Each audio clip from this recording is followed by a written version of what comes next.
गुवाहाटीमध्ये एका कार्यकारी अभियंत्याच्या घरात पैशांचं मोठं घबाड सापडलं. या इंजिनियरच्या घरावर लाचलुचपत प्रतिबंधक पथकाने छापा टाकला होता.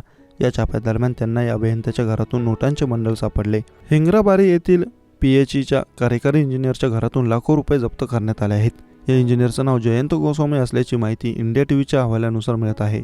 इंजिनियरच्या घराच्या झडती दरम्यान आसामच्या दक्षता आणि लाचलुचपत प्रतिबंधक संचालनाच्या पथकाने 69 लाख रुपयांचे अधिक रोकड जप्त केले आहे.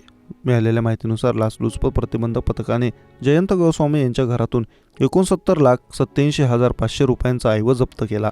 जयंत गोस्वामी सार्वजनिक आरोग्य अभियांत्रिकी विभागाच्या उत्तर लखीमपूर विभागाचे कार्यकारी अभियंता म्हणून कार्यरत आहेत. लाचलुचपत प्रतिबंधक पथकाने 13 मे रोजी दुपारी जयंत गोस्वामी भ्रष्टाचाराच्या आरोपाखाली अटक केली आहे.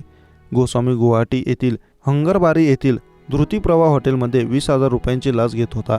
त्यावेळी लाचलुचपत प्रतिबंधक विभागाच्या पथकाने त्याला रंगेहात पकडल्याची माहिती मिळते. जयंत गोस्वामीला लाच घेत असताना अटक करण्यात आली. त्यानंतर पथकाने वेळ न दवडता हंगेराबादी येथील जयंत गोस्वामी यांच्या निवासस्थानावर छापा टाकला. तातडीने शोध मोहीम सुरू केली. या कारवाई दरम्यान पथकाने इंजिनियरच्या घरातून 79,87,500 रुपयांचा मुद्देमाल जप्त केला. इंजिनियरच्या घरातून एवढी मोठी रक्कम जप्त केल्यामुळे मोठी खळबळ उडाली.